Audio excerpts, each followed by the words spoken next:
il y a 2 ans, on a décidé de quitter la France avec les enfants et de partir au Maroc. La seule condition était que je ne voulais pas aller dans son village. Parce que son village, c'est vraiment un village, c'est-à-dire qu'il n'y a rien. C'est plus avec monsieur que les problèmes ont commencé. C'est-à-dire qu'il ne voulait pas trop que je sorte. Son lieu de travail, ça fait 2 ans que j'y ai pas mis les pieds. Pourquoi t'as pas le droit d'y mettre les pieds? C'est quoi, ma chérie? C'est...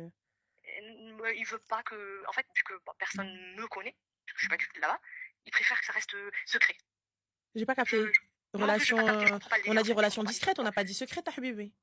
Oui, ben, il veut pas qu'on me voie, il veut pas, je sais pas. Rien que sortir ensemble, tu vois, par exemple, depuis qu'on a emménagé dans ce village, on fait rien à deux. Avant, le Marrakech, il avait besoin de faire quelque chose.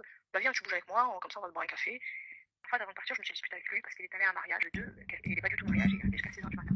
Et c'est parce qu'il y a une fille qui travaille, une vendeuse qui travaille avec lui, elle s'est mariée. Et elle a de ça parce que je sais pas pourquoi. Je lui ai dit non, mais pourquoi tu vas? Mais si tu veux, tu peux venir. Mais tu sais, tu peux venir juste comme ça, tu vois. En pleine nuit, je me réveille parce que j'avais ma fille qui s'est réveillée et j'arrivais plus à dormir. Et là, il m'envoie un message, j'arrive pas à dormir. Bon, on se l'appelle et on parle. Il me dit ouais, ça va pas, je me sens pas bien. Il m'avait fait une dépression quand j'ai eu mes jumeaux, il m'a fait une dépression. Ma chérie, elle s'appelle comment? On va aller droit au but. En fait, c'est son employé. La fille qui s'est mariée. C'était sa maîtresse. C'est pas que c'était sa maîtresse. Alors en fait, tu vas me dire ce que tu en penses parce que moi je sais qu'il me ment. Il y a quelque chose. Il me dit voilà, 15 jours avant le mariage, elle m'a avoué qu'elle était amoureuse de moi. Elle est amoureuse du patron, elle est pas amoureuse de l'ouvrier, elle est amoureuse du patron. Vas-y, ok. Voilà. Elle me dit qu'elle était amoureuse de moi, je savais pas quoi faire, elle a voulu, chaque fois elle me dit je vais me suicider. Bon, on dit pas des termes comme ça, il faut pas dire les termes qui battent. Ah oui, pardon. Donc, voilà. Elle voulait, voilà. Et donc du coup, elle me dit... Wallah que ça fait 3 mois que je le sentais, tu sais pourquoi? Il me faisait des compliments sur elle, que même moi il a jamais parlé de moi. Excuse-moi ma chérie, donc toi ton homme là, il se pose devant toi, il fait compliment d'une autre femme devant toi? Voilà. Ah machallah, et toi tu dis rien? Non, je me suis embrouillée avec lui plusieurs fois. Et tu me trouves dans le bureau, assise, j'ai après rajlé. Je me trouve, j'arrive au bureau, cousine. Je t'explique. J'arrive au bureau et je me pose, t'es là pourquoi? Pour rien. J'ai rien de chaud, Hanzaz.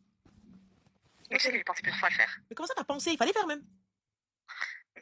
Vous avez ramassé 70K, ma chérie. Il y a aussi ton argent qui est là-bas. Il y a l'argent de tes enfants qui est là-bas. Il faut aller. Ah oui. Ah non, mais si tu savais, Rana, combien de fois je me suis privée. Rien que mes bracelets, tu sais, qui font bling bling bling. Combien de fois j'ai touché la prime de participation à mon entreprise. Et chaque fois, je me suis dit, bon, c'est pas grave, je les achèterai une autre fois et je mettais dans notre cagnotte. Ah non, mais là, rien. Je repars à 2-0. Si je décide de ne pas partir, alhamdoulilah, c'est ma mère. Elle n'a pas voulu lâcher son appartement juste pour que je puisse revenir. Mes frères et sœurs, ma sœur, elle me dit, mais reste. Ma belle-sœur me dit pareil. Non, mais là, mais là, la finalité de ton kharaï, là. Donc là, il va s'en sortir comme ça. Laisse-moi finir.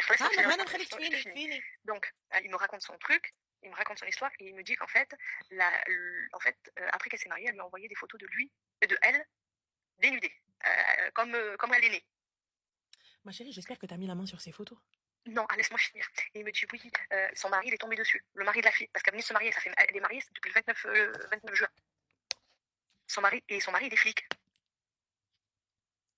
Donc, et j'ai jamais vu mon mari dans cet état. Mon mari, il a peur de personne. Il va l'emmener à Bibis. Il veut amener le téléphone. Il a pris le téléphone. Il va l'emmener en tôle. Il va l'amener où on s'appelle. Mon mari flippe. Je pense qu'il flippe parce qu'il m'a pas dit qu'il flippait. Il me dit ouais, je pense que je vais venir passer une semaine avec vous en France. J'ai besoin de respirer. Il a besoin de quitter le pays. Il n'a pas besoin de respirer. Il claque des seufs. Il a besoin de quitter le pays. Elle est là. Il arrive demain. Ah, et lui, il me dit, je te jure, il a commencé à halef en me jurant qu'il n'y a rien. Il me dit, c'est elle. Il me dit, moi, j'ai jamais rien dit. Excuse-moi. Quand il recevait les photos, là. Quand il recevait les photos. Oui. Heureux, non? Mais il me dit, moi, j'ai jamais demandé à ce qu'on m'envoie. Il n'y a pas de souci, t'as jamais demandé. Il y a plusieurs photos. Sur plusieurs jours. Le premier jour, il m'a dit qu'une seule fois. Lui, il m'a dit une seule fois. Une seule fois. Tu verras. Il n'y a pas une seule fois. Quand normalement tu prends ton téléphone, ma chérie, regarde, tu prends ton téléphone, ma chérie, et tu vois normalement une photo, et lui, il est choqué, il veut pas, il lui dit, écoute-moi bien, Kilba. Première et dernière fois, tu m'envoies ça, et tu es viré. Tu prends tes clics et tes claques. Oui ou non? Ça, c'est le comportement d'une personne qui veut pas. Il n'y a pas de souci. Moi, je te fais un voice et je te le dis. Je te dis, Kilba, tu m'envoies pas ça, ou là, je le dis à ton mari. Oui ou non? Comportement d'une personne lambda. Je suis d'accord avec toi.